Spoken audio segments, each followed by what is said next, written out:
You know, when Barack Obama left the White House to go pick up Five Guys. We're gonna go get some burgers. 41. That's what makes Five Guys a treat and special.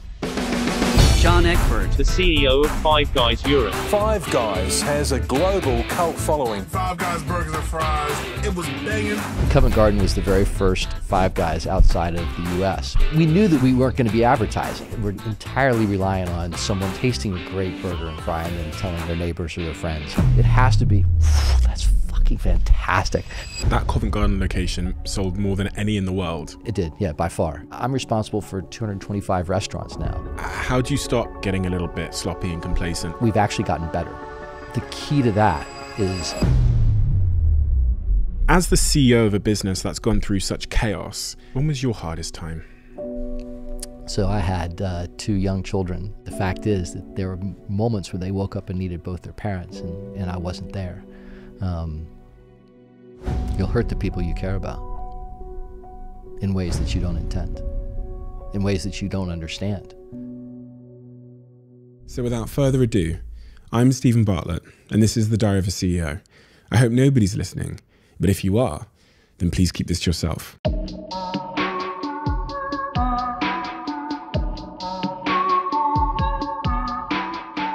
John, I've read quite extensively through your story, and I guess my first question is, when you think back to your pre-20s, right? What are the most important things from that era of your life that shaped your perspective and approach to the world and to business today? Wow. Well, first I grew up in a very countercultural, isolationist family.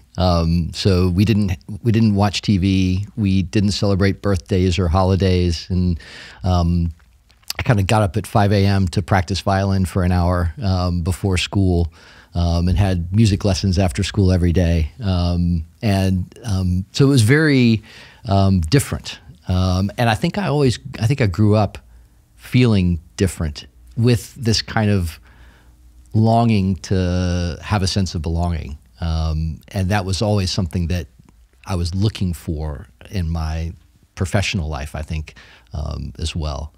I would have been a 4th generation doctor if I'd gone into medicine. And my father told me that the profession was changing, and it wasn't so much about patients and doctors and kind of the relationship that can develop in terms of health and bringing your health to your doctor and getting advice. And it was changing in America dramatically. And so he said, don't do medicine. I'm not encouraging you to do medicine. So I knew I had to kind of find a different role in life.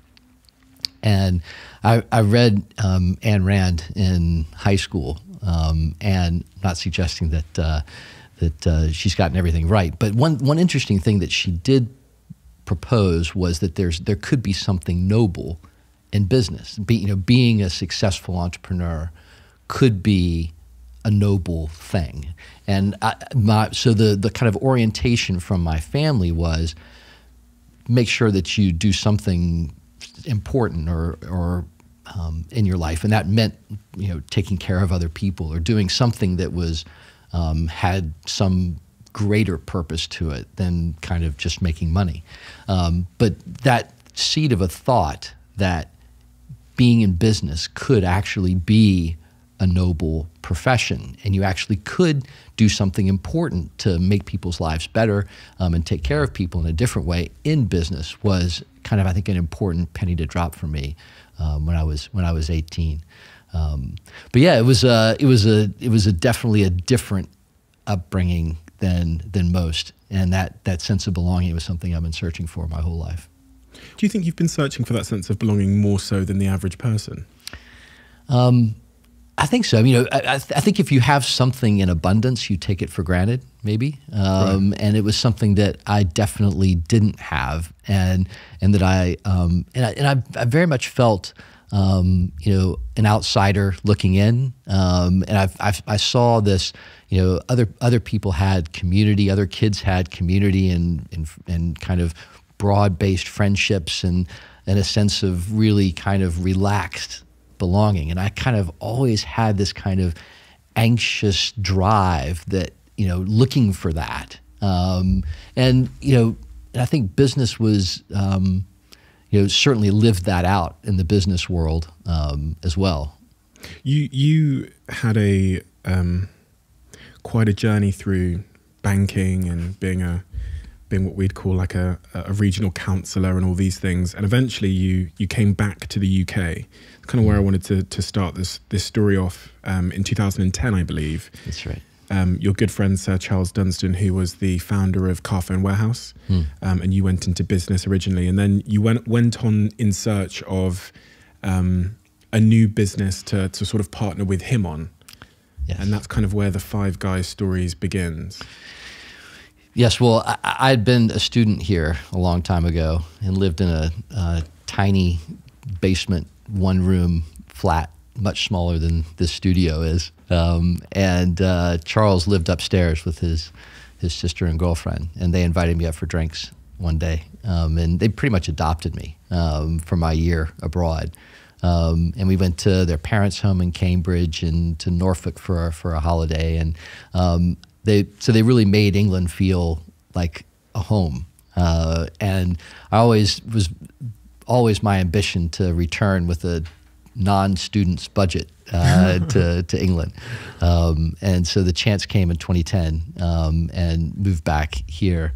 And Charles had just spun Talk out from Carphone Warehouse. And so I guess you can't be CEO of two publicly traded businesses. So he became chairman of both and CEO of neither, and began thinking a bit more as an investor. And we got to talking and thinking, what's the next big business opportunity that we could leverage his experience and reputation in retail. But we wanted something that Amazon wasn't so much a threat to as electronics. Online felt like a real threat to that industry segment. And we thought food and beverage has got to be a segment that's a bit more protected from the online world. You kind of have to show, this is before delivery kind of blew up, you kind of have to show up and eat your food where it's prepared more. So we thought that would protect you from the online competitive world. But we didn't know anything about food and beverage, neither of us did. And so we went looking for a great concept that wasn't in the UK that we thought could bring that expertise. We could bring the kind of operational UK property knowledge and hiring practices and market knowledge, and partner with someone who would bring that food and beverage experience into the proposition. And we talked to so many US concepts that weren't here, and eventually kind of collided with the Morel family. There actually are 5 brothers, and their mom and dad. So there's 7 in the family, but 5 brothers who are the 5 guys who founded the business. And they were looking to go global, having pretty much allocated the US amongst their franchisees. How many other concepts do you think you looked at? And was there any near misses? Was there any that you thought, maybe any other concepts that you nearly committed your life to? Yeah, so we talked with a lot of different concepts, and still in contact with a lot of those concepts. And some of them have been really helpful in terms of building the Five Guys business here. So if you can use insight from another concept that maybe isn't a competitor or isn't here, that can be really helpful. And some of those still may come to play. Then why Five Guys? Well, I think it starts with the product. It's such a simple, fantastic product. It's just burgers. The menu is like shockingly stark. I mean, it is burgers and fries, and that's it. But when you take a bite of a Five Guys burger, when you have fries that are cooked exactly right, it's magical. I mean, it's fantastic. I mean, it's a world-beating product. And that was I think there's so many concepts had gone like broad, there's so many concepts in America where, like, you can get everything in the menus like a Bible, and you kind of flip through the sections, you're like, how can they possibly be preparing all this stuff at the top of the game? And Five Guys was going completely against that, which was everybody told the Morel family you have to have a salad if you're gonna be successful. You have to have chicken. You can't just have a burger on your menu. And they're like, when we add other stuff to our menu, it just like blows our mind, and we lose focus on making a great burger. And so I think part of their genius has been focus. We're going to do just one thing and do it really well. I mean, that was the thesis for the founding of the business, was if you're going to have your mom over and make burgers, what would you do? You would buy the highest quality ingredients you possibly can. You'd make everything fresh. That was, I think the Morels were so far ahead of their time when they founded the business in 1986, because there's literally not a freezer in the Five Guys equipment infrastructure. Everything is obsessively fresh. And right before we signed the joint venture to bring them here, there was a study done that said the #1 criteria that anyone across the UK looked for in determining where you were going to eat was the freshness of the food. And whether it was white tablecloth or at a fast food place, it didn't matter. That was the most important criteria. And that was like the Morels thesis. Everything had to be freshly prepared that day or it went. It's interesting because conceivably, it seems to me like they were very much at the right place at the right time. There was this macro change in public perception and awareness around food and what's going into food. Organic and vegan, all these kinds of conversations around food started to emerge, which seems to have hurt a lot of big brands in a very fatal way, whether it's in the sugar-based fizzy drink industry or whether it's in the fast food industry. It's conceivable that the world could have gone another way. Maybe we could have doubled down on liking even faster food that has more crap in it, right? Yes. So I just wonder how important you think timing was in their thesis catching that sort of public wave coming into shore. No, I think you're very right about that. Our fries have 3 ingredients in it: potatoes, the peanut oil we cook it in, and a dash of salt. Some of our competitors, have like 16, 19 ingredients in their fries. You're like, what else could there be in fries? So from our perspective, our fries start as potatoes in the beginning of the day. They're hand washed, hand cut, and then twice cooked to a very specific standard. And just keeping it simple. And I think it's very much. I think they positioned themselves in front of a tidal wave without knowing it. And that trend of freshness, I think, was a huge win for the family. I think the other thing that they did, which was very early on trend, even early from when we found it here in the UK, was customization, and having something exactly the way that you want it. We have 15 free toppings, which means that you can have every burger 250,000 ways just by the combinations of those toppings, and everything is made by hand just for you. We don't cook anything until Stephen walks in and says, this is the burger that I want. Now the challenging thing is that as soon as you've placed your order, there's 249,999 wrong ways to make your burger. So the one aspect of customer service is getting that right the first time. But customization was new, I think. I mean, in America, it goes back to Harry Met Sally and the way she ordered her salad in the restaurant. Is an example of how Americans want things just the way they want them. But I think that's been a newer thing to Europe. Like the chef should know, chef, tell me how I should order this. And saying, no, it should be exactly the way you want it. And I think that trend is, certainly the millennials are very much onto that. I want it exactly the way that I want it. And Five Guys is really ready for that. The whole machine is like, I liken it to putting a Ferrari engine on top of an ox cart and then racing it around a track. So we're very old school, very analog in our production. It's very manual. Everything's handmade, and yet we can do, a 4,000 pound hour out of of Oxford Circus making burgers and fries. You'll see kind of 25, 30 people running around madly behind an open kitchen making your food. I think that was the other secret, because Five Guys doesn't advertise. So there literally is no way for us to tell someone who doesn't know Five Guys what we're about, or what makes us different or special.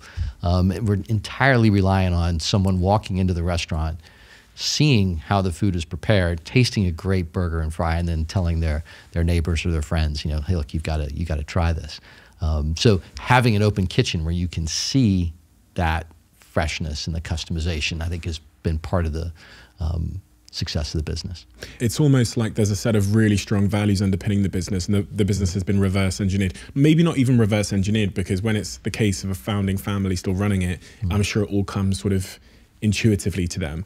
But so in hindsight, we look at it and go, that's the point of genius, that's the point of genius. But it all comes from these underlying values. One of those is about the freshness of the ingredients and it all being very real. So of course the kitchen would be open, right? Because you've got nothing to hide. Yes. But in hindsight, you go, well, you know, that's genius. Well, no, it would be strange to hide away the kitchen in such a context. But that particular point about the kitchen being open at Five Guys is very different from all the other fast food restaurants that came before Five Guys that dominated the high street, where you would order the burger and then something would go on in the bag, and then you'd get this thing wrapped up given to you. Yes.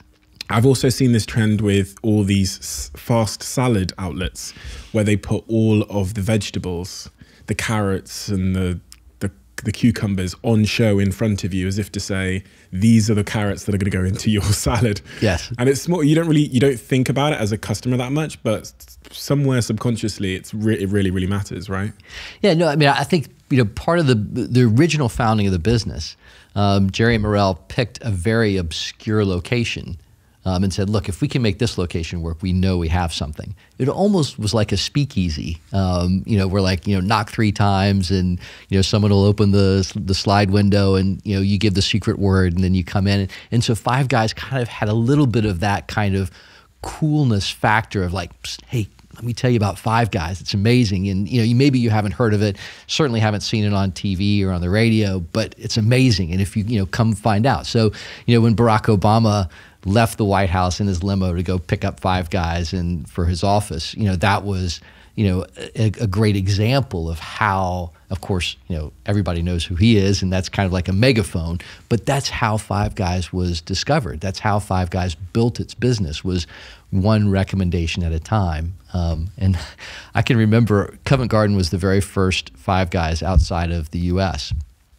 And we'd spent a lot of money paying for the bar that was there to leave, and then building the first Five Guys. And we were quite nervous. We were well into 7 figures for, you know, for the first store. And the night before opening, we were like, what happens if nobody comes? And Jerry Morel laughed and said, you know, look, you picked a good location. Someone's going to walk by here and they'll walk in, we'll make them a great burger, and they'll tell their neighbors, and it'll be fine. And of course, there was a queue at 4 a.m. in the morning, and there was a queue around the building for, you know, the first 2 years that the business was open, until we opened up more Five Guys around there. Because people had tried it in America, including me. I tried it, and I think I tried it in America before I tried it here. I'm 99% sure that I tried it on my way to Coachella one year or something. And then when it came here, I was like, oh, that's that amazing burger place from America. Is that why there was a queue around the corner when you opened? It was. There actually is a burger blogger community, right, that's global. Ah, okay. And everybody talks about burgers, and you know, it's one of those very articulate communities that, and there's a lot of debate about who has the best burger and why it's the best burger. And Five Guys is in that debate, in that mix. And so we're really fortunate for that. And actually, when Charles and I were thinking about who to do business with, it really was when, you know, when Charles flew over and went to Five Guys in Manhattan, was like, this is fantastic. The product's fantastic. One thing that we did really differently in the UK was the property approach. We thought the product was a category winner. It was the best that we could find, but it was positioned from a property perspective, and, you know, mostly in strip centers and kind of B locations in America. And we thought, let's give it the property presence that it deserves. And I think that positioning was a really important distinction that we made. Richard Collier, who runs our properties, done a fantastic job of picking the flagship locations to say, there isn't a better premium burger than Five Guys, and we're going to make sure that you discover us, partly because of where we are. So you chose aspirational locations because you wanted to make the brand aspirational, essentially? Well, we knew that we weren't going to be advertising. So, you know, if you can't tell people about who you are, you have to rely upon the footfall, and that which essentially becomes a word of mouth accelerator. So if you have a lot of people walking by your store, some will make the decision to come in, and then that larger group who comes in then kind of tells everybody else, and that's really the way the business grew and worked. You know, you have this rule where you don't do advertising.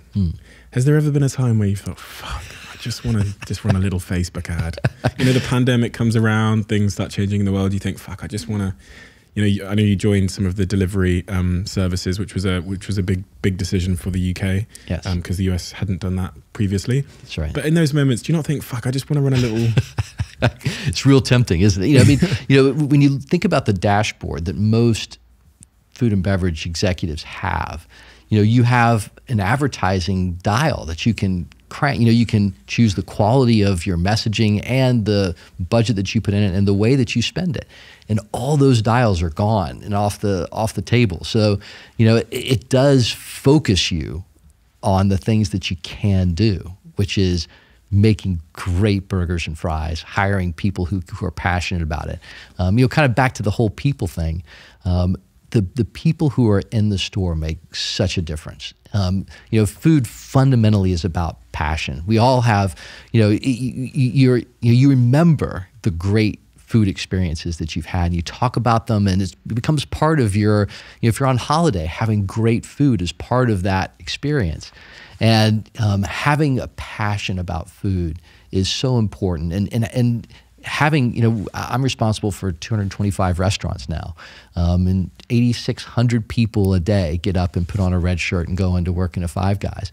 And whether those people who are actually shaking fries and grilling burgers care about the product that they're making, the food that they're cooking, that's all the difference. Because all we have is the customer eating a great product. It can't be good, right? If a customer takes a bite of a burger and goes, "Huh, that's really good," that doesn't move the dial. Nothing happens. It has to be, "That's fucking fantastic." You know, I'm going to go tell somebody who else. Who do I know who likes good food? I'm going to tell them about a burger or a fry. You know, the fries at Five Guys. It has to be that level good, and you only get that level good with people who pour their passion and their care into the food that they're preparing. And having that many people care about burgers and fries is I think what makes it successful. You know, that sort of psychological device that's making people want to tell their friends. Do you spend much time thinking about exactly why that is? Like, why would I care? If I've had a great burger, why would I care psychologically to tell my best mate about that burger? What is it doing for me? That's next level thinking, Stephen. Okay. Okay. and actually one thing we have been able to do is to encourage the Morels to widen their thinking a bit. And delivery was a great example of that, where they opened up a store near the Pentagon, and a general called up Jerry and said, "I'd like 1,000 burgers at noon." And Jerry bought a big sign and hung it up, "No delivery," and put it on the side of the building. And the thesis was right, which is that our burgers and fries taste best right off the grill. It's the best food experience you can get. But we convinced him that actually it wasn't just your cheap local guy who was delivering food. It was actually really high quality food, and more people were actually looking for really good food delivered. Did he come and try it here? Yeah. From delivery? Yeah, absolutely. Before it went to delivery? Before it went to America, for sure. Okay. But we convinced them that all of the better restaurant concepts were actually heading towards delivery. And so, 5-6 years ago now, we launched delivery in the UK, and it really worked. It kind of became about 20% of our sales, and they saw that, of course, it's not as good as right off the grill, but it actually is a good product, and people like it, and it can work. And if you work with your delivery, and you have a commitment from your delivery partner to take care of the food as it's transported to the customer, it can really work.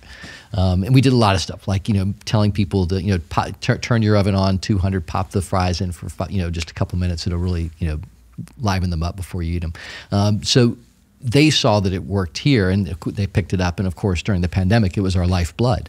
You know, it would have been a very different journey if there hadn't been delivery in the system. But we've been able to convince the Morels that some of those things that were rules of the brand before can actually be good for the brand and can work. And delivery was a good example of that. And I guess that's important because the world is changing. So like stubborn values are really good to some extent, but in a changing world, it's almost a bit like the Bible. You have to be able to look at the thing again and go, huh. Yes. Maybe, you know, so. Indeed. And actually in the Morels' defense, you know, they've become successful. Who they are is saying no to change. You know, when everybody told them they should do a chicken sandwich, everybody told them they should do a salad, they were like, no, it's too complicated. We take our eye off the ball and the kind of core of what we do. And helping them to discern that delivery actually is okay. You can be the best burger being delivered. Because it doesn't compromise on their values, those core values of serving food that your mother would love, basically. Exactly right. So they're willing to innovate, but I guess they're not compromising on their values then, because those core values are still there, but now it's just about distribution's changing a little bit. Well, I mean, you have a customer who wants a great burger, and they happen to be watching the football match, and they're like, I am not leaving my chair, right? I'm watching the football match, but I want the best burger I can possibly get. So that customer you can still reach, and you can give them a really good product. When you think about the incumbents then, we'll talk about just the burger incumbents that were there in the, let's say in the European market before Five Guys arrived. Why do you think now, from everything you've learned, that incumbents often fall? What is it? Gosh. Well, you know, all I can say is that I think part of it is the most enduring concepts will survive. And I think if you look at Five Guys, you know, Five Guys wasn't successful because we put a slice of avocado, you know, on a burger. So there was nothing trendy about Five Guys. You know, the kind of the 15 toppings that, you know, that you can put on a burger, whether it's, you know, grilled onions or mushrooms or cheese and, you know, lettuce, tomato. I'd say fresh is trendy. Yeah, it is trendy, but I can't imagine it ever going out of trend. I mean, you know, it's not going to go back. You know, so I mean, you know, I know there are restaurant concepts where you walk into their kitchen and there's literally like a bank of microwaves, and they like kind of pull the stuff out and, you know, pop them in the microwaves. I mean, you know, I can't imagine that anyone would ever go, let's go back to that. You know, I mean, you know, I think fresh is now an enduring expectation across price points. I mean, if you can have, you know, a Five Guys that's incredibly obsessively fresh, you know, why would you not if you could? One of the things that I sometimes think about why incumbents fall is that quality and attention to detail declines as growth increases. So the more locations we have, quality, I can see from your face that this is, but obviously I think about, you know, I won't name names, McDonald's, but I just think, you know, the more locations you have, especially this underlying franchise model, will really ultimately hurt the quality of the product. And if it hurts my quality, going back to what you said, if I have a bad burger in Milton Keynes, I'm less likely to go into McDonald's in Thailand. Yes. So, I mean, you know, it's funny. I mean, you know, McDonald's, I would say, is actually a really strong competitor. I mean, they give you what they say on the tin. Is it declining? I don't know the numbers, but is the I know you're not trying to slag anyone off here, but my thesis is those businesses are in decline because there's been this new wave of like fresh. And you know, almost all of our customers also go to McDonald's, and you know, if you look at the frequency of Five Guys, you know, McDonald's has huge frequency, you know, 8 times or more a year, which actually ends up being, you know, people go there a lot. And Five Guys' frequency is much lower than that, and you know, Five Guys is a treat. You know, it's not something, you know, like a competitor of mine that I think very highly of. You know, Pret's done an amazing job with who they are. You can go to Pret pretty much every day, right? And you know, the subscription coffee stuff, you know, all that kind of, you know, stuff works on a routine basis. You can't go to Five Guys every day. I mean, I go to Five Guys, you know, pretty close to it, but eat a burger that, you know, that kind of frequently. But you know, most of the customers are going, you know, a couple times a year. So from a frequency perspective, I think that's what makes Five Guys a treat and special. So on that point about the incumbents and what makes them fall, and scale being one of those key factors, how do you guard against that? You've got 225 locations, you said, in Europe that you're managing. Yes. How do you stop the 226th location, getting a little bit sloppy and complacent and then serving bad burgers? Yeah, gosh, Stephen, that was my primary concern when I was. Charles and I structured the joint venture together. We hired the first employees, and opened the first restaurant, and it had such amazing momentum. It was just kind of this explosion of Five Guys, and it was really fun to be a part of it. And the kind of thing that keeps you up is, okay, we're going to grow this business as fast as we can because we know we have something. How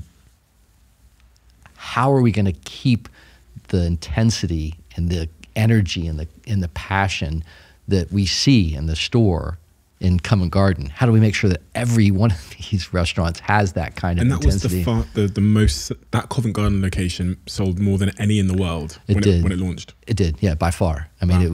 We underwrote it for like a 5.5-year payback. It paid back in 2 years. I mean, it was just a phenomenal success.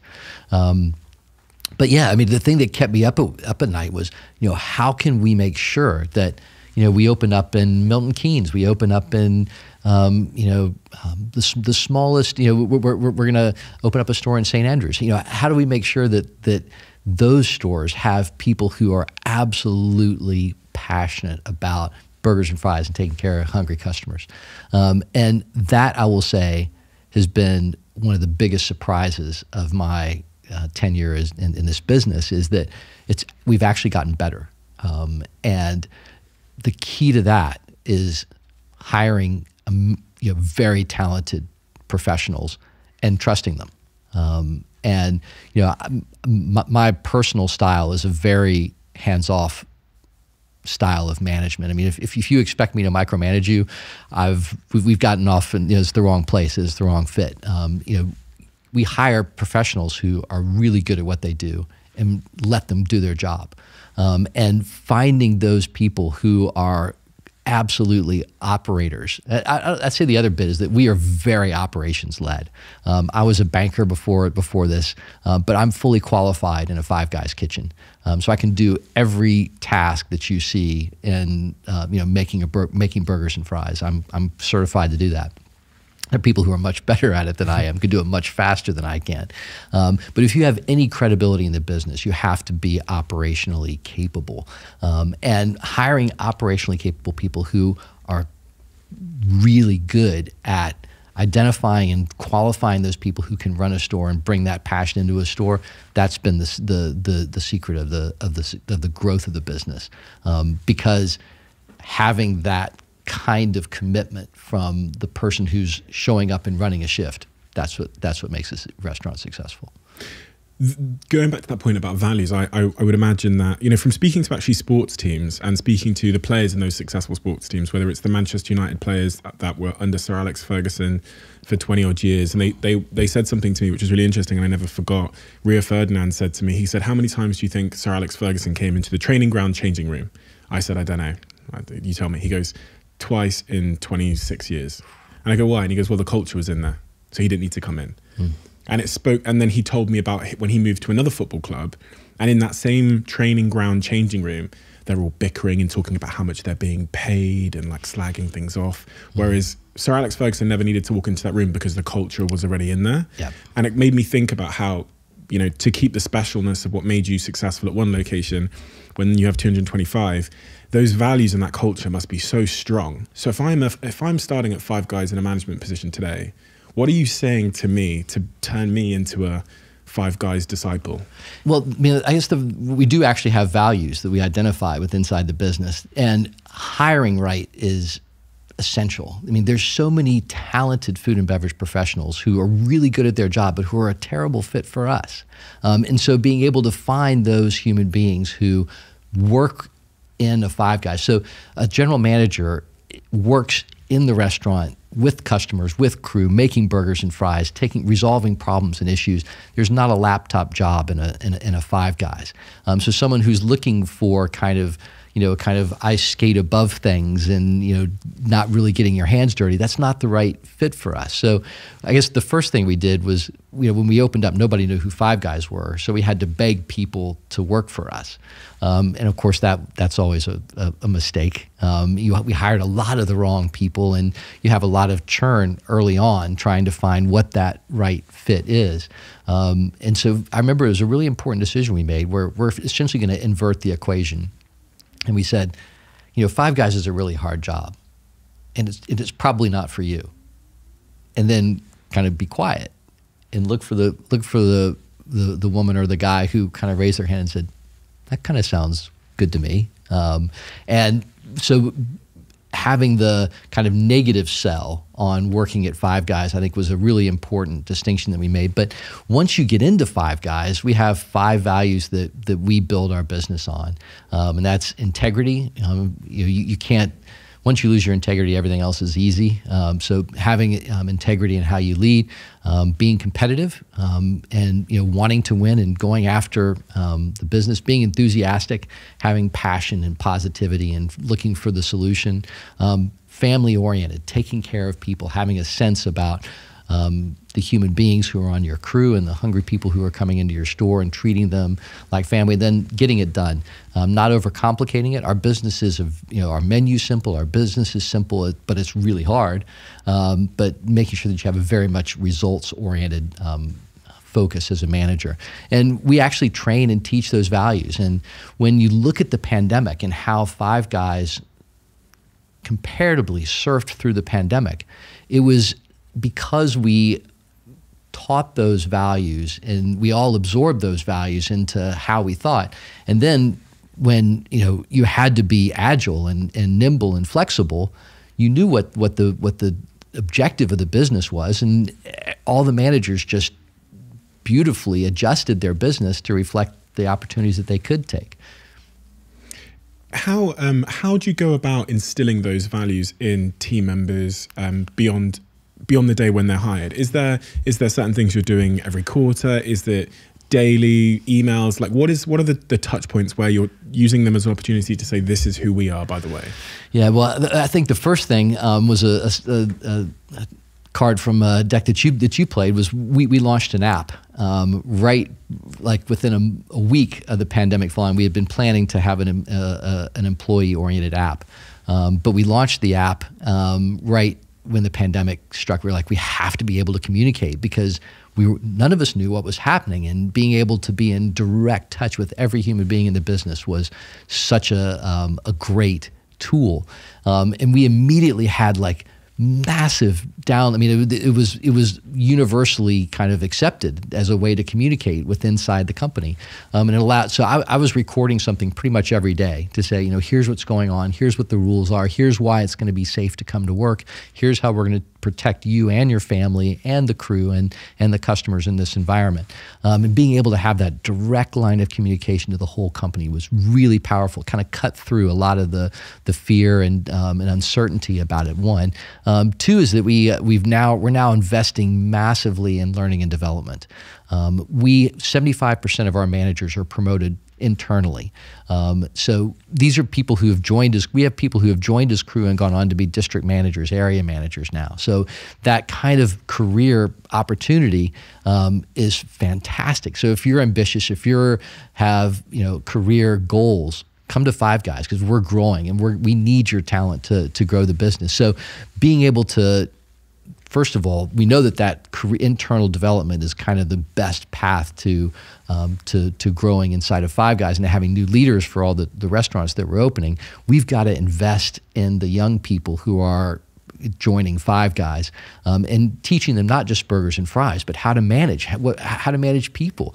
There's so many different kinds of people that it takes to make a restaurant work. How you communicate with one crew member may be very different from how you communicate and motivate with another one, and giving our managers tools for how to connect with all different kinds of people who work for them is an important investment that we make.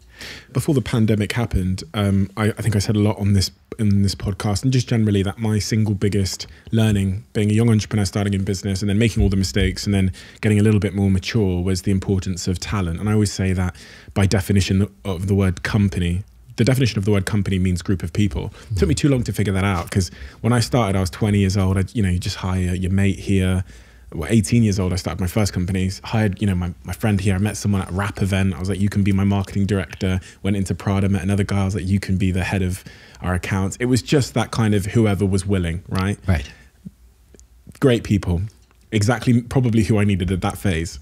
But for the next phase, you need to, I learned that you need a different caliber of person. And really, I should have been a bit more ambitious from the jump, if I'm being completely honest. And so now I reflect on it and think, damn, in fact, every company is just a recruitment business at its core. Like if I had hired Steve Jobs, I would have and bound them with the right culture and values. I would have had an Apple, right? Yes. I would have made an Apple. Yeah. How important do you think it is to hire the best people? And how do you go about that? What is the strategy? Yeah, well, first of all, I think we had the benefit of seeing the success of Five Guys in the US. So Charles and I had a conviction that even before we opened the first store, of course we were nervous when we opened it, but that we thought we had a tiger by the tail because we thought the product was fantastic. So we were able to assemble people who were proven to be really good at what they did from the outset, and kind of like across the board in the senior management team. So Julie Spear, who's my head of operations, unbelievable. We wouldn't be where we are without her. Richard Collier, who's head of property. I mean, he opened up 2,400 stores for Carphone Warehouse all across Europe. Really established professional.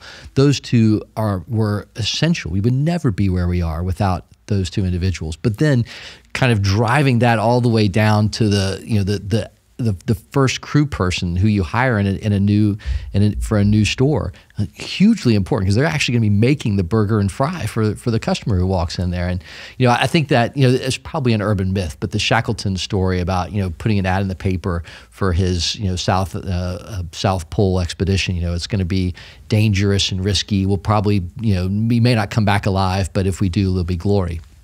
That kind of negative sell, I think, was a critical point for us, where Five Guys is a really hard job, huge expectation, physically demanding job. It's not for everybody, and stating that, being confident enough to say, look, you're a very talented human, professional in food and beverage, but you're just not the right fit for us. And being the confidence to say no in that regard, that was hard, but I think that was a real turning point in the business for us. What about firing people? It's the worst part of the business. Really hard. I mean, it's, if you get it wrong, it's so painful. These are people who are human beings. And if the job's either outgrown them or they were the wrong cultural fit, it's really, obviously it's hard for them, but it's a soul crushing moment, which makes it that much more important to hire right and to interview for culture. But when an interview finally gets to my level, I am 100% focused on culture. I mean, the whole qualification of their professional skills has been addressed by the time they get to me. And I am solely focused on, are you a good cultural fit? Are you the kind of person who, obviously is good at what you do, but are you going to be, when we're in the trenches and when the chips are down and we have to make the hard calls, are you going to value the same things that I will and that we do as a company to make your decisions? What is your philosophy, though, for moving people on? You have a clear philosophy around hiring people. What is the philosophy for moving people on? Because this is, again, one of my other biggest mistakes in my professional career, was allowing people who are clearly not a right fit to kind of overstay their journey with my company. And I just wish sometimes that because the net damage of that, when your gut tells you this is not the right person, but maybe for whatever reasons, emotional reasons, you don't act fast enough, is so severe. Yeah, I first of all, I think you have to make the decision that's best for the business. And realizing that this business is bigger than any of us, including me. I'm hired and fired by by my board. Charles and the Morels can decide any day that I'm not the right guy to lead the business going forward. And certainly at the executive level, to me, my expectation is that everyone should have that expectation. It's a privilege to have the jobs that we do. It's not a right. And if there's a tough decision to be made, making it clearly, cleanly, and directly is the best thing. And there's no reason to be negative about it. But you do have to be very direct about it. And quick. Quick is really important in my book. There is a bit of a difference between the UK and the US. The US has favors that quick side of things, and I think I probably fall into that category, and that can be a challenge in an environment where there's what about a 6-month garden leave? I'm like, what is it? I'm not sure what a garden leave is. I went the other way, so I launched a business here, then we took it to America, and I'm like, what, 2-week notice period? Everyone has a 2-week notice, but what the hell is this? Yeah, and it's really just a box, and please, you probably should leave now in America more than not. It feels like, but I think once you've made that decision, you can't move soon enough because, and it's rare that someone that you would consider to say, I really don't think they're right for the job, and that person kind of recovers to being a superstar, right? That almost never happens. Yeah. So if you do have that, I'm not sure this person's right for the business, either from a talent perspective or from a cultural fit perspective. I think you need to listen to that urge because it's probably right. And actually, it's a favor to that human being as well, because they're gonna, whether it's talent or if it's a cultural fit, there may be a fantastic opportunity elsewhere for them, and all you're doing is you're holding them back professionally because they're never going to fly in your organization, but they might in another culture.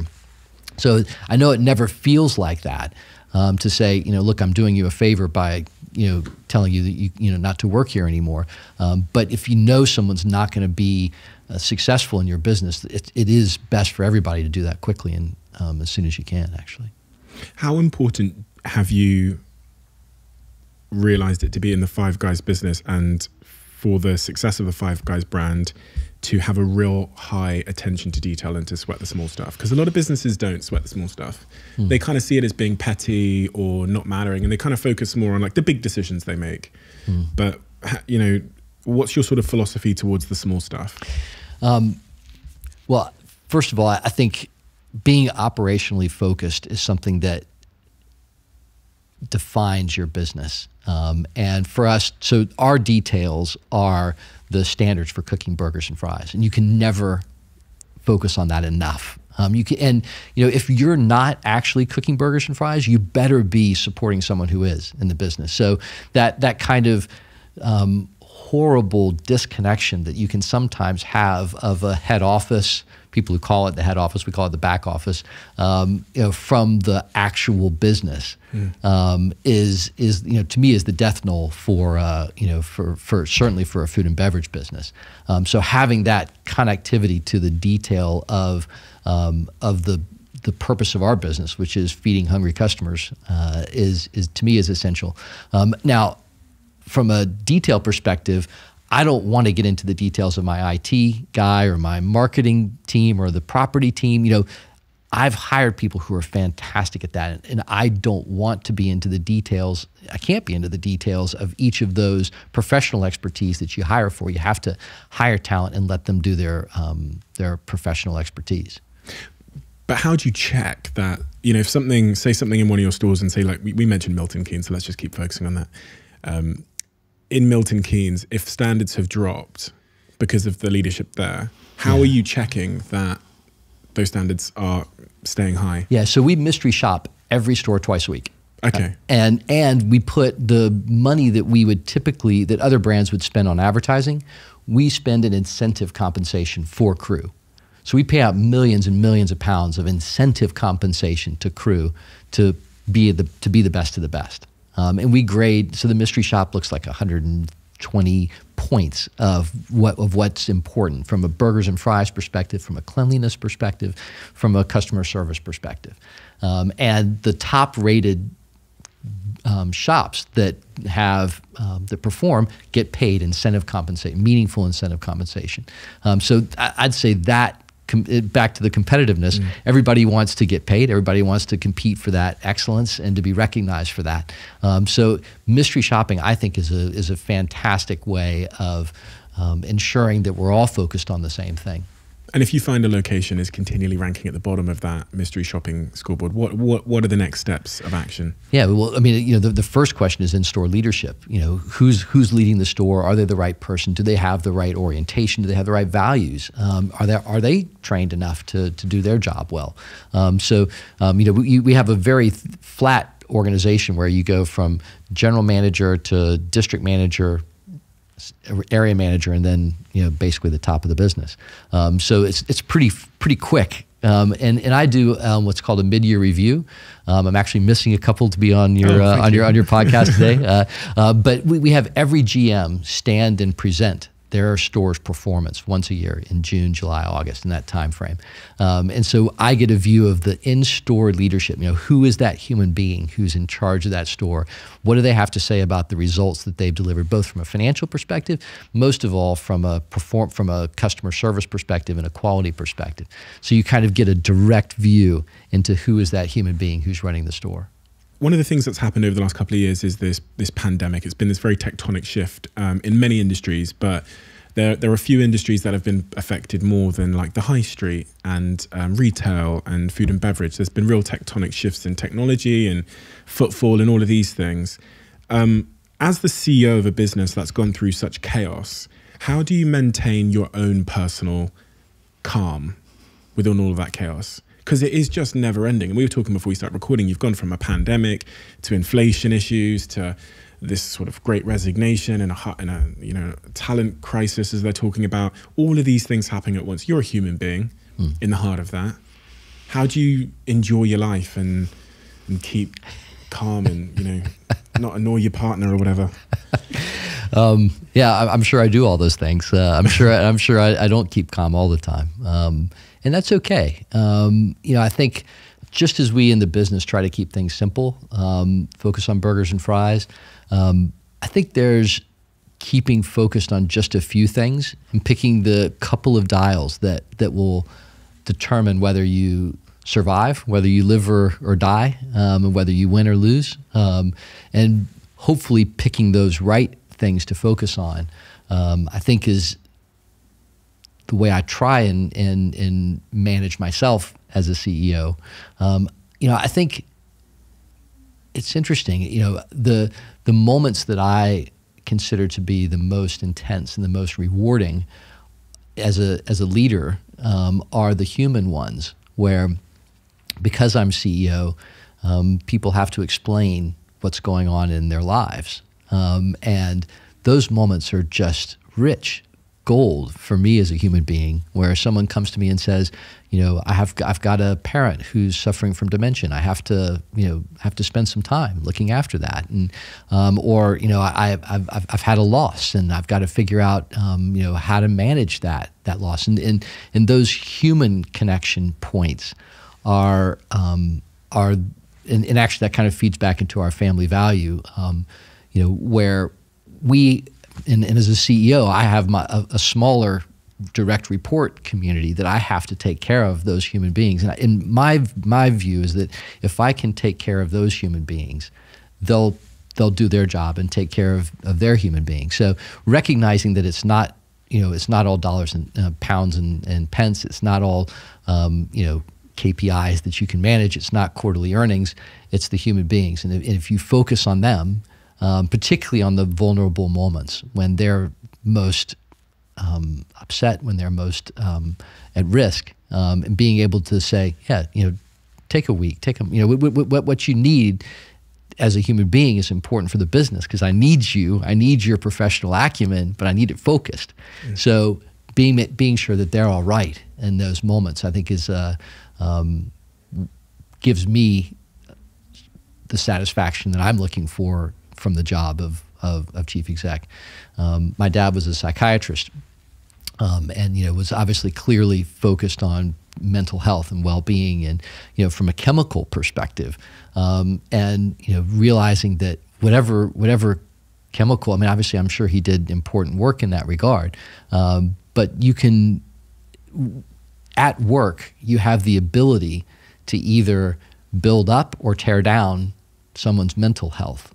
And being able to provide an environment where someone's mental health is protected and perhaps even tended to, I think is a powerful it's a powerful thing for me as a leader. And hope what I see is that approach carrying out throughout the business. So that style of leadership is contagious as a value in the business. So if someone's in distress in a crew, the shift will suffer, and you have to take care of that person who's in distress and understand them and see what it takes to build them back up and to provide them the support and security to be effective in their job. What about your mental health? When was your hardest time? My hardest time? In your Five Guys journey? Yeah. Well, I went through a very painful divorce and went through something called leave to remove, which I wouldn't wish on my worst enemy. Essentially it's the right to have your children taken out of the country. So I had 2 young children who the court system approved leave to remove, which allowed my ex to take my kids back to America, which was incredibly painful. And my whole view of myself, my definition of who I was, changed. I thought of myself as a great partner, good husband, good father, devoted father. I was in politics back in America, was involved in my community and church leader and businessman. And I thought, all these things are who I am. And essentially, all of that was, quite a large bonfire of vanities. And that was a real dark moment for me. And there were days when Five Guys was the one thing in my life that was stable and that I could hold on to. And that really pulled me through a very difficult, dark time personally. How long did that process last? That's part of the UK challenge. It took years, a better part of 2 years we're in that process. And then, trying to rebuild those relationships. And thankfully, I'm in an amazing place with my kids now and have, accepted that we have had a more adult relationship prematurely, but now that they're both at university, it feels more normal now, and those are hard-fought, hard-won, recast relationships, which were really important to me. But the thought that they were at risk was caused just enormous anxiety, and living with that kind of anxiety on the personal side, having a place where things were more predictable was, and being able to work in that way and provide for them was a real really helped me through. When your kids are essentially taken away to another country and you've got this huge responsibility of running this big business, how does that impact your ability to show up every day professionally? Yeah. Well, I mean, it was really complex for me because I had a non-compete back in the U.S. for the business that I had sold, so I couldn't just relocate back to America and do my job. So it felt like a huge catch-22 because I had these court-ordered financial obligations, and the only way that I could really fulfill them was to keep doing my job here. So court-ordered financial obligations is in the separation costs and stuff that you have to pay to your partner. Yeah, exactly. So it felt like a catch-22. They were allowed to leave, but I had to provide for them, so I had to stay. And so it felt like a kind of a indentured servanthood for a bit. But being able to focus on the important job that I had actually was enormously relieving, because I knew that for 10 hours a day, 12 hours a day, whatever it ended up being, that I could actually do something productive that I knew I was good at, that made a difference for them, and that the anxiety of being separated, I could set aside for a few, for those hours in a day, and that was really helpful. It could have just kind of overwhelmed me, but work was able to. It was a place where I could escape from that. Did you see your motivation fluctuate? Often when we have these like pretty substantial life events, there's an initial period where getting out of bed in the morning is a little bit more difficult. It's almost like someone has messed with your why, your reason to get out of bed and your sense of purpose. Yeah. So you almost have to, I've learned from my own experiences that you have to spend a little bit of time. You're almost faking it to get the drive back, if that makes sense. Yeah, no, of course. No, well, I told you I got up at 5 a.m. when I was a kid and practiced violin for an hour before school. And I was never a great musician, but what I did find was that if you did something every day, you actually could get better at it, maybe even more than competent.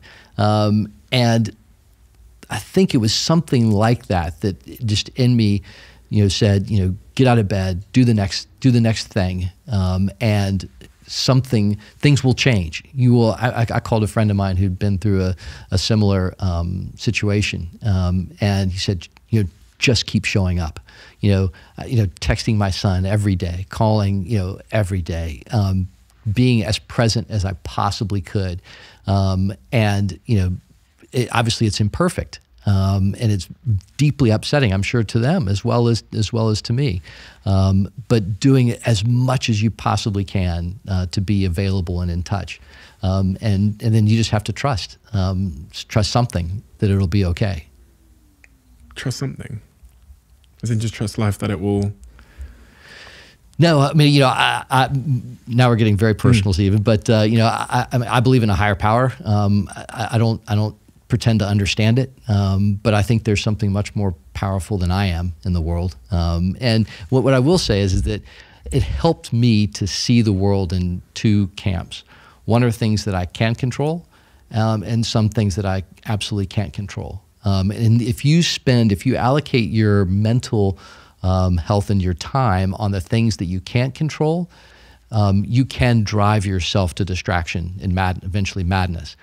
So being able to focus on the things that you can control, and realizing that that's your job. Your job as a human is to do the things that you can control. And if you it's just arrogance and ignorance to focus on the things that you can't control. And so identifying those two camps and being at peace with that, accepting that some things you can't control, that's really hard, but it's hugely important. Yeah, I was at this festival this weekend, and there was I did one-on-one meetings with lots of people that were in the audience for 3 hours, and I found myself being asked over and over again how to deal with exactly that, which is when chaos arrives in our lives, what to do on that day. And people had me recording these voice notes for them for that day. So when that day comes, they just wanted to be able to play it.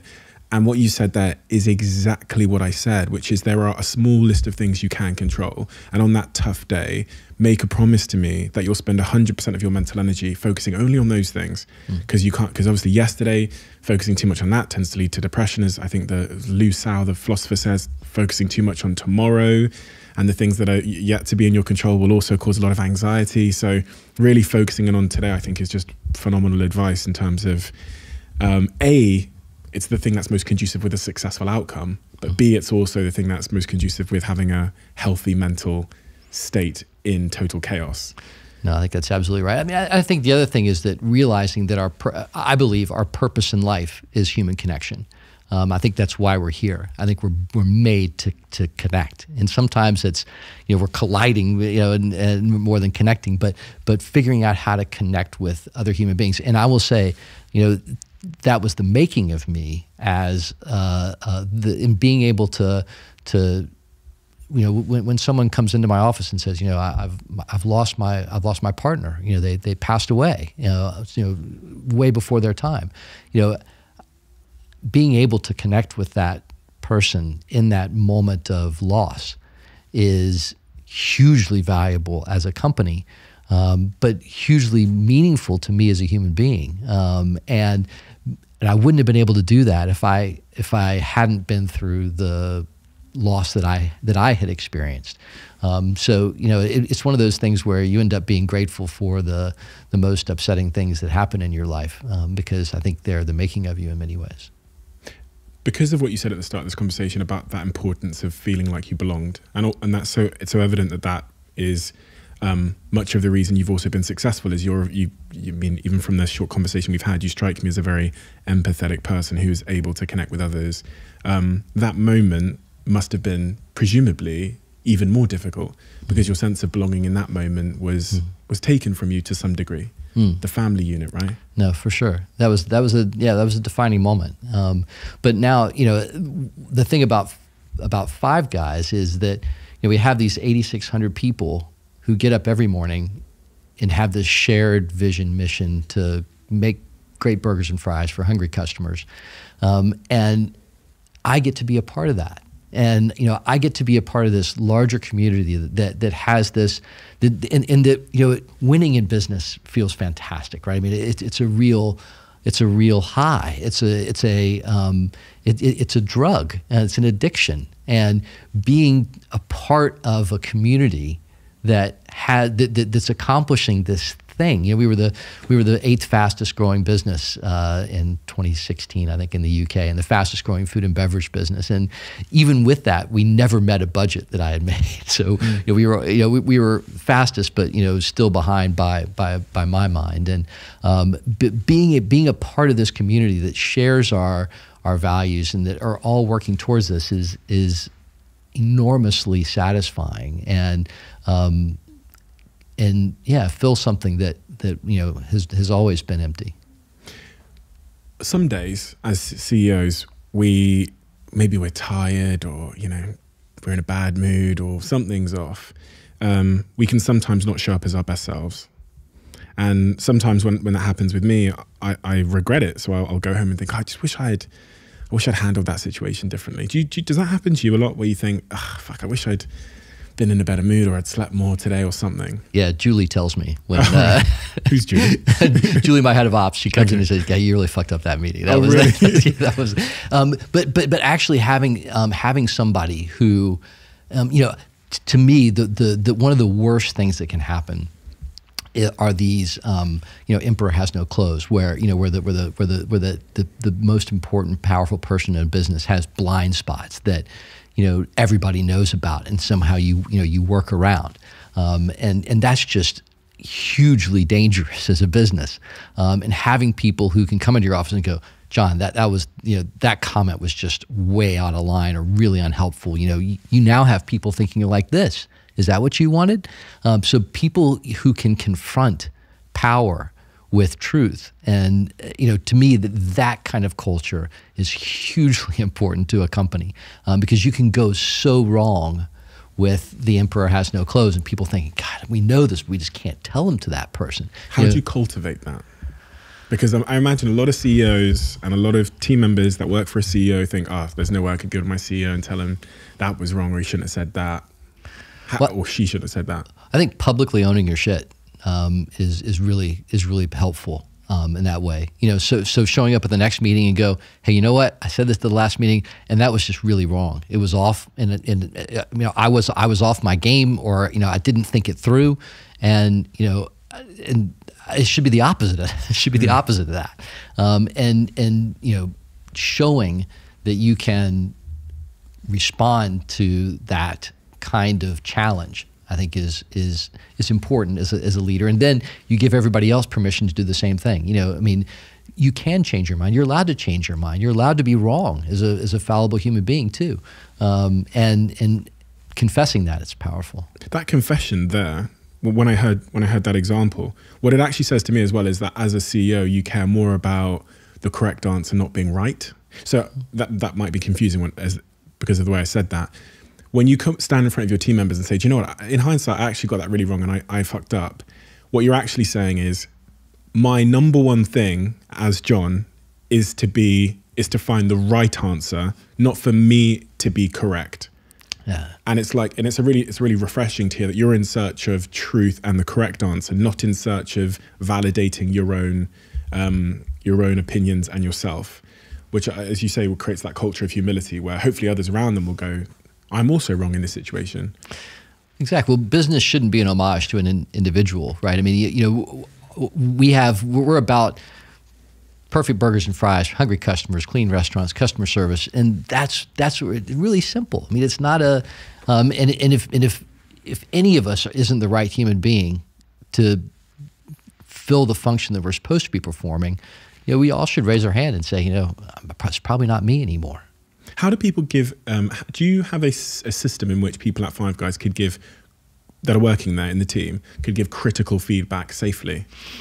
Yeah, so I mean, we do have kind of like the scheduled annual conversations. I didn't often. It was kind of in my, in my don't micromanage. It was just kind of like, people will come to me if they need to, and I think that probably was wrong.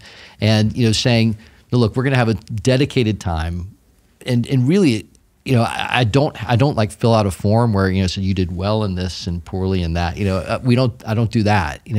But I sit and say, let's talk about what worked and what didn't, both from chance for you to tell me what didn't work, but also for us to talk about what didn't go right, and worked this year for you. And what do we do to fix that? How do we make it better? So I think having a set time to talk about that actually is a good idea, and I've taken that up somewhat reluctantly, but now enthusiastically. Much of this conversation is centered around Five Guys' sort of central philosophy of really, really caring about the customer, and you talked a little bit about how each store has mystery shoppers that come in and make sure those standards are maintained. Is your objective now to push the standards up even further, or is it to maintain the standards? No, well, first of all, I think, I'm responsible for Germany, France, Spain, Portugal, UK, and each market has a little different national temperament. Mm-hmm. And figuring out what constitutes good customer service is a bit of a nuanced thing in each given market. Give me an example of the difference. Does someone want to be checked back on? So they're someone's sitting there eating their food, and they're kind of like, one of the things we talk about is first mover advantage. You should have your head on a swivel, looking around for people who are looking for a solution to a problem with their meal. And I'm sure you've had that, we're like, I'd like some, like some extra topping or sauce or something, and you can't get anybody's attention. And so teaching someone how to be in tune with a customer who's looking for help, and that's very culturally dependent. Someone can communicate that very differently in the different markets. One of the things I've been thinking a lot about, because I had that exact problem recently, was I was in a restaurant, it was very busy, and I feel like I spent 15 minutes like trying to get someone's attention to try and get some ketchup. Yes. The food goes cold. I'm like, then I start eating it. By the time they've come, but you really wanted that ketchup, right? It's like and it's gone before. Then I asked for the ketchup, and I've eaten it before the ketchup. So I just have a bowl of ketchup and no food. And I was thinking, I was sat there in this restaurant in Spain a week ago, and I was thinking, if they just had an iPad on the table, I could have pressed a button, and they would have known, and it would have helped them, because I'm sure they want to help me. They just weren't aware. Yeah. And I would have got helped faster. Have you not considered implementing more technology in the place of human beings? That sounds pretty brutal, but it's just the truth. Yeah. No, I mean, technology is part of the solution. It's certainly, I mean, and actually probably your phone is already there. And there's got to be a way to make this communication tool that you already have in your hand hooked up to an effective way inside the restaurant. Now, more and more young people expect technology to be part of their journey and their securing of the things that they want and need. But there are also people who are completely opposed to that. We are a very analog brand in that sense. I think that there's more openness to technology than there ever has been before. So we did curbside service, which essentially is like reverse Uber, where we can kind of track your car as it approaches, and we can prepare your food as we see the countdown for your arrival. And so the kind of perfect scenario, which we often get, is where you drive up and the fries have just come out of the fryer and shaken and salted and ready to go, and it kind of like comes together beautifully at the right moment. So absolutely, we should use technology to meet the customer's needs and to address those people who who prefer technology and also we can't be everywhere and be perfect in every, in responsive. So yes, technology will be a part of that interaction going forward. It's somewhat caught between two generations, I imagine, because I was in Nando's the other day, and the first time they've told me, oh, you can just order from the QR code stuck on the table. Right. And I imagine my dad might not like that experience. Yep. For me, it was convenient. I was like, oh, perfect, great, I don't have to talk to anybody. Typical, millennial Gen Zer, but... Well, and we should be able to adapt for the customer because they're human beings who actually view customer service as not having to speak, right? I really just want to stay in my own world and press a button and get exactly what I want, and we should be responsive to that. How much do you think the structure and the way that the foundations of the business, in terms of it being a joint venture with the Morels as opposed to a franchise, and generally the philosophy towards what you're building and how long that sort of time horizon is, has impacted the product and therefore the customer and therefore the success of the company? Well, I mean, of course, my experience is incredibly biased because all I've ever known is the company-owned model. And so the franchise model is genius, and it really works, and there's a power to it, and you can become really strong as a franchise and franchised business. It's really worked well for us.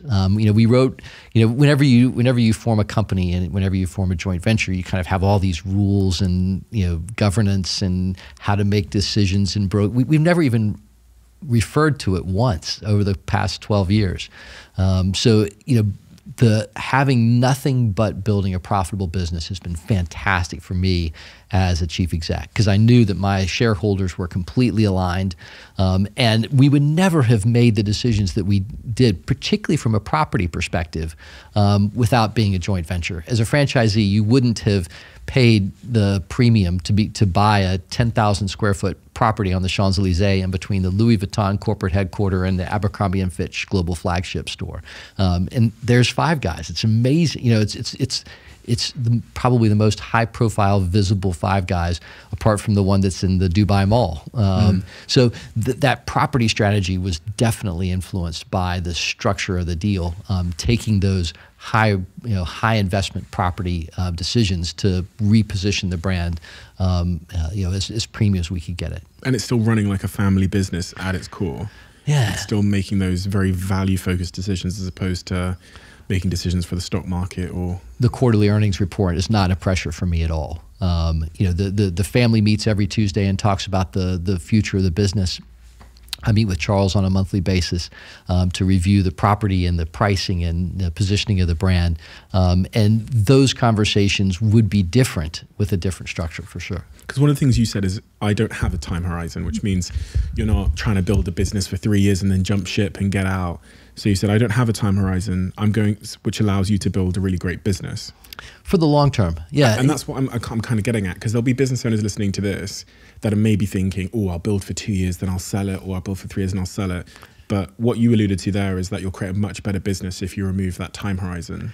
It has been for us, and obviously I've been involved in private equity investments. I mean, there certainly is a place for that, and I'm not saying you can't be successful in those environments. It's really worked for us to be able to focus on an indefinite time horizon and doing the right thing today. I mean, ultimately, private equity wants you to do the right thing today. And whether it plays out next month, next week, next quarter, I think sometimes the interpretation of the urgency of the investment window can be misinterpreted to make urgent decisions rather than the right decisions. And I think it's up to some degree, it's up to the chief exec to say, wait a minute, you're all focused on the wrong thing just right now. We could do this, which is going to make more quarterly earnings next quarter, and I'll make my budget. But the right decision is to invest in the medium term, long term, and here's why. So I think there is a lot of pressure, but to some degree, it's that position of chief exec where you need to say, wait a minute, that's the wrong business decision, and we can build a better business, be more successful by thinking not about next quarter. What's the biggest threat to Five Guys? Biggest threat to Five Guys? I think losing focus on the basics of burgers and fries, thinking that we're something other than being burgers and fries. That laser focused on making the best burger you could for your mom. I mean, that has got to be at the center of of who we are and what we're about. Treating each other like family, and realizing that it's the human beings who are in the store. Fundamentally, that to me was the biggest inversion from banking. Banking it felt like to me a very prima donna-ish business where very individual accomplishment, and you could ultimately get paid by moving from one shop to another and taking credit for work you might not have been 100% responsible for. In this business, it's all about reflecting any glory that comes to the business to the people who are actually making the burgers and fries, taking care of the business. And to me, if we were to ever lose focus on burgers and fries, that would be the end of the business. On a personal level then, what makes you happy? Outside of the professional stuff, outside of Five Guys, what is it? What are the ingredients that make you happy? It's the connection stuff, the painful, gritty, vulnerable connection stuff. Painful. Yeah, I mean, like I tell my kids now, I mean, I hope that I'm the guy that you call when something's gone wrong. It's great. Listen, it's great to get the calls that you got good grades and that you got the job you wanted and things are going well. You got a promotion. That's wonderful. But I want to be the call when something when something goes wrong, when someone breaks up with you, and your job doesn't go the way you want it to go. To me, that connectivity at the vulnerable place is the currency that is most precious to me. It's much the reason why we started this podcast, to be honest, because sometimes being a CEO, much of it is about, well, I used to think it was about being seen as being perfect and strong, and like you never had any personal issues yourself. I think that's probably what I'd learned about being a CEO and a leader. It was always, you've got to be rock solid. But the reason why this podcast was called The Diary of a CEO is because CEOs are humans too. Successful people are humans too, and it turns out they have all the same bullshit and problems and pain and personal stuff that everyone else has in their lives. And you've talked about much of that today. If you're, I know this is a question I've asked a few of my guests recently. I really enjoy asking the question, but there's somewhat of a pun in it, I guess, in this case. If your happiness is a recipe consisting of a series of ingredients in different quantities, like the Five Guys fries just being 3 ingredients. What are those ingredients, and is there anything missing? Well, I think vulnerability is probably the biggest new ingredient that I've had to mix into my life. Yeah, I mean, I think the being separated from my kids forced me to relook at everything, and I think also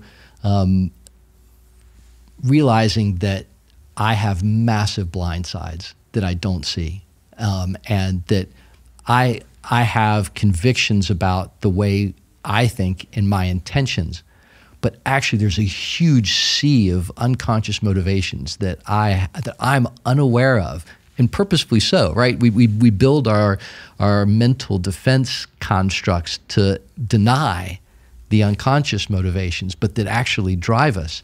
And that's what my partners helped me to see, that there's so much that I think I'm doing something because I'm trying to be generous, and actually it's not. It's because I'm working out some anger, and I don't want to admit that. I want to be the good guy, right? And being able to see that shadow side of yourself and to acknowledge that, and to even embrace that, and to say it's okay. That's part of me, and that's really. That's been the hardest bit for me in the past couple of years, but I think probably the most valuable. What did you find in the shadows?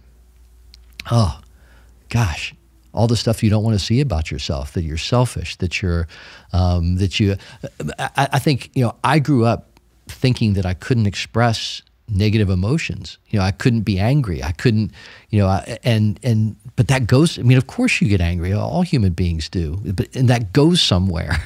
And if you stuff it somewhere, it comes out in the worst ways at people that you love and care about, and in ways that that I'm not even aware of.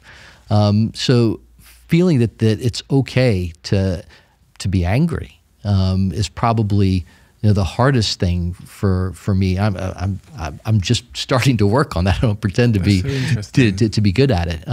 But being able to if I were to tell little John growing up, you know, something, it would be, it's okay to have all of the emotions that you have, and there's room in the world for you to express them and to feel them and to own them and to, you know, to be part of you. It's okay. And, you know, even looking at my kids now, trying to say, you know, actually some negative tension in our relationship is really valuable. You to be able to see that it's okay for you to be angry at me to be angry at you, and to work those out, and that it's going to be okay, and that we're going to be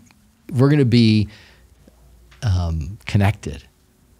Even with that, that's really powerful, because they need to be able to take that into their adult relationships, and, you know, else they'll struggle those places too, and it'll become that intergenerational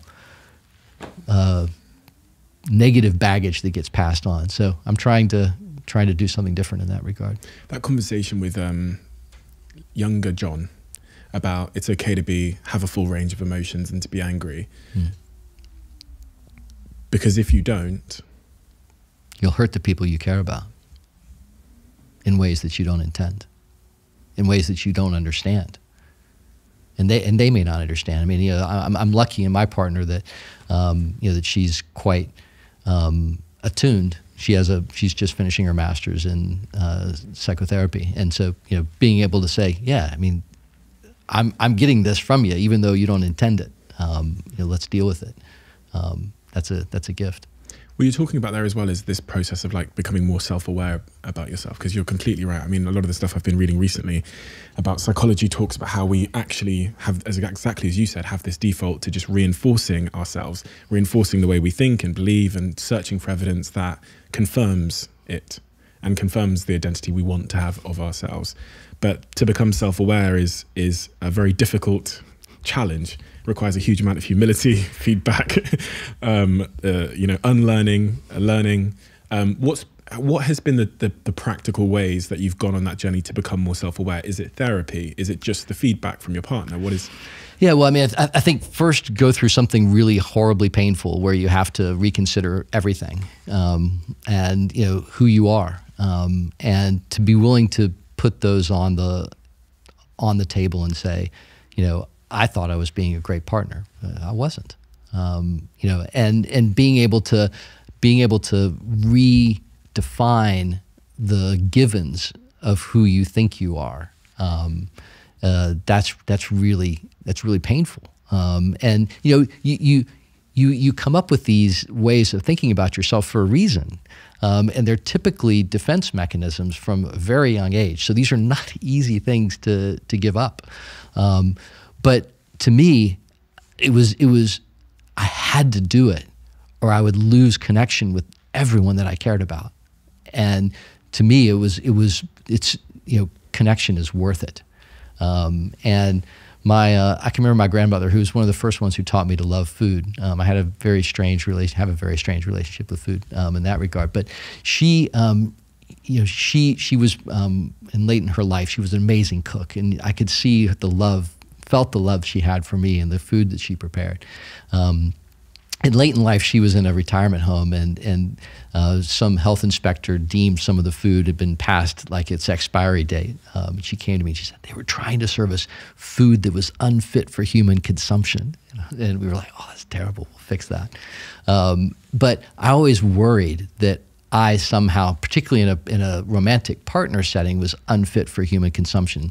And maybe in my weird, isolated, countercultural upbringing, there were skill sets that worked in being a business leader. But maybe those very things disqualified me from being successful in a romantic relationship. And so overcoming that sense of being unfit for human consumption in a romantic setting is, that's hard. And was that causing some form of self-sabotage in the romantic context? Inevitably. And being able to go back and accept the negative emotions, it's not up to anybody else to express my anger for me. That's up to me. It should be up to me. And I should be able to spontaneously experience that in real time and express that in appropriate levels. That's my to-do list. Have you been too much of a nice guy? Is that I'm trying to So maybe sometimes, but yeah, I mean, therapy's great. I highly recommend it. You cannot overinvest in your mental health, and that comes from someone who grew up with a psychiatrist for a dad.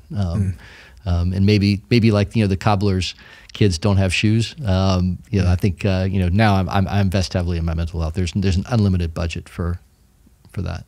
There's a lot of what you were saying resonates with me very, very terrifyingly, and the parts that really I was most intrigued by is I sometimes think in my romantic relationship that I am maybe negligent, and I justify it to myself as because I'm working so hard and I'm trying to provide so much, and I'm and I think sometimes I might think to myself, well, they just don't understand. I'm doing all of this hard work, and they should respect me. Not respect me. They should be more appreciative of all this hard work I'm doing.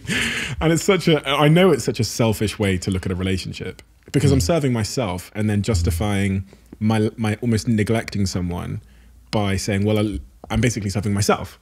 And that's when you were speaking, I was a bit scared that that's me in some ways. No, well, you remember the film Forrest Gump, where he's talking to his girlfriend, Janae, or the girl he loves, and he says, I'm not a smart man, Janae, but I do know what love is. And I feel like I'm the foil for that, where I might in some ways be a smart guy, but I'm not at all convinced that I have any firm grasp of what love is. What is love? What does like authentic, real love look like? And it's probably not what I try to give my partner sometimes. Actually understanding what she wants. Sometimes I'm giving, some imaginary, construct what I think they want, and then saying, well, you should have that, rather than really paying attention and going, what is it that makes you understand and feel loved and known and appreciated and valued? And that's what I want to do. Did you not see that growing up at all? Or were you just not taught it? You know what I mean? Because sometimes you can see it but not know what's actually going on behind the scenes. So you can see, oh, they look happy, but not know. Yeah, no, I think when I look back on it, there were people who I felt connection with, and that I felt, some warmth and in their presence. And, I didn't understand that. I didn't go, that's love. That really is, them seeing me and reaching out to me and connecting with me. And but maybe it's only looking back that you can kind of see those things accurately and meaningfully.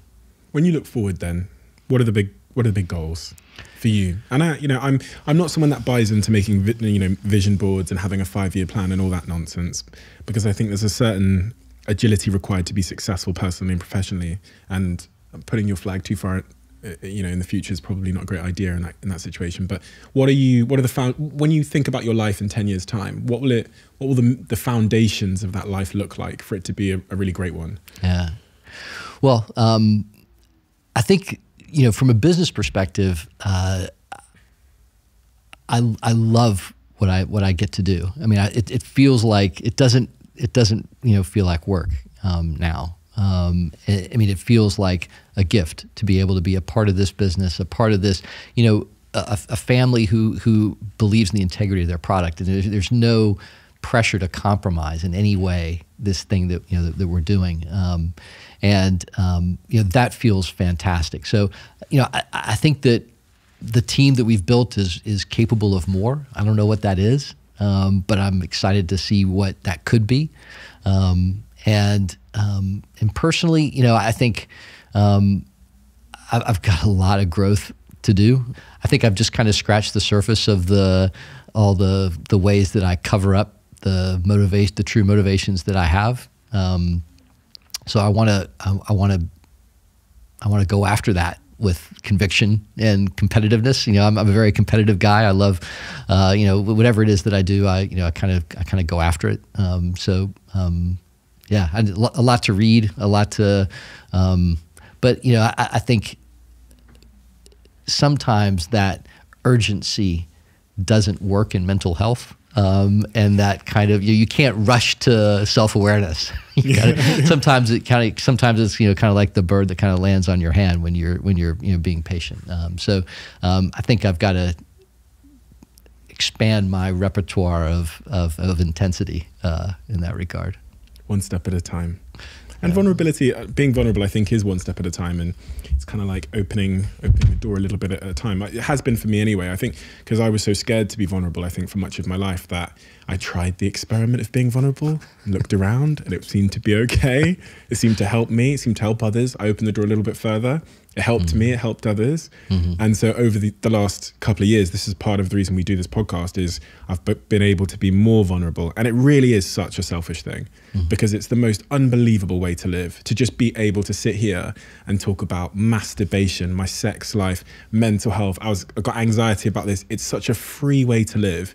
The science supports that. If you think about those that live most in tune with who they actually are, seem to be the happiest. But when I think about the real adverse consequences you see sometimes in certain communities who are not being allowed to live as they are, the suicide rates spike and everything. So getting closer to your true vulnerable self, I think, is such a gift. And then the way it resonates, you'll see as a leader, I'm sure you saw in the pandemic, vulnerable leaders in the pandemic, I think, won. Vulnerable leaders, when it comes to letting people go, always win. So, when I was preparing for this conversation with you, Stephen, I went back and looked at some of the presentations I'd done to my business, and one of the presentations that I did was called "Have You Known Hard Times?" And and I went through and talked about my hard times, and being able to. And to me, that was a real turning point as well. Saying, it's okay. It's not only okay. It's really important to acknowledge that we've all had really hard times that break you apart as a human being, and make you question everything, and that's okay here. That was and then the feedback that I got to say that was a positive thing. That was amazingly fulfilling. I am so excited to announce our new sponsor for this podcast, and that is Blue Jeans by Verizon. For any of you that aren't already familiar with Blue Jeans, they are a video conferencing and collaboration tool who offer an immersive communication experience that drives pretty unparalleled employee and customer engagement experiences. Me and all of my teams across all of my portfolio companies switched over to Blue Jeans a couple of months ago, and we have not looked back. The best thing for us has been the totally frictionless experience. No glitching, no sound issues, no delays, or any of those things that usually make virtual meetings really, really frustrating. We use Blue Jeans anywhere on any device at any time, and it's perfect for my small businesses that just have 10 or 20 people to some of my bigger businesses that have hundreds of people. I'm a big fan, as you can probably tell, so I've been quite excited for some time to announce this partnership. And in the coming weeks, I'll explain the features and really why it's perfect for you if you haven't considered using or switching over to Blue Jeans yet. But if you can't wait, head over to bluejeans.com to learn more. Honestly, it's been one of the real sort of game changers in my business. We do have a closing tradition on this podcast where the previous guests ask the next guest. I mean, you've done your preparation, yes, so I'm of course. sure you know. And I don't read it until I open the book. So the question is, who is the person you'd most like to say sorry to, but haven't? Wow. I've got a pretty long list. I would say, I'd say my ex-wife for being so blind to the things that I brought to the relationship that must have upset her for years, and insisted that that they weren't things that I had said or done, and really, I mean, I guess that would apply to anybody who I've had a romantic relationship with. That that I didn't bring my true authentic self. That even though I thought I was, and I thought I was living a purposeful life, but didn't. But then I guess I'd say, I think there's a dynamic with my parents that probably falls into that category of making amends, and as both as the recipient and the perpetrator of some trauma in that regard.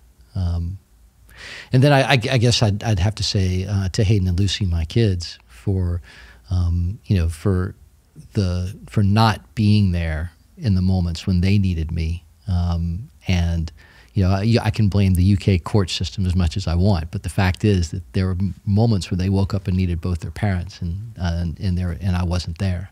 I'm deeply sorry for that. And yeah, and there are probably lots of others in that list, but that's a short summary. Thank you for your time today. Thank you for your wisdom as it relates to business and the story of Five Guys, which is just tremendously inspiring. And it's always such an honor to get to speak to CEOs and operators that have been part of disruption and really underpinning and sort of really unpicking how they've gone about that. That's so immensely valuable to me, and I've taken so much away from that in terms of the simplicity, in terms of detail, in terms of putting the customer first, in terms of the importance of talent and this negative hiring concept, which I'm going to adopt in all of my companies. But even more importantly for me is the vulnerability that you've shown and the human behind all of that, because that's the thing that ultimately people can resonate with the most. Because no matter where we reach in our careers, no matter how high we climb, it seems so clearly obvious that when none of us are immune from the consequences of just being a human being, and we can all relate to that regardless of where we are in the world. So thank you so much. It's been such an inspiring conversation, and hopefully we'll do it again sometime. Absolutely. Pleasure. Thanks for the time together. I had a few words to say about one of my sponsors on this podcast. My girlfriend came upstairs yesterday when I was having a shower, and she said to me that she tried the Huel protein shake, which lives on my fridge over there. And she said it's amazing. Low calories, you get your 20 odd grams of protein, you get your 26 vitamins and minerals, and it's nutritionally complete. In the protein space, there's lots of things, but it's hard to find something that is nice, especially when consumed just with water, and that is nutritionally complete. The salted caramel one, if you put some ice cubes in it and you put it in a blender and you try it, is as good as pretty much any milkshake on the market, just mixed with water. It's been a game changer for me because I'm trying to drop my calorie intake and I'm trying to be a little bit more healthy with my diet. So this is where Huel fits in my life. Thank you, Huel, for making a product that I actually like.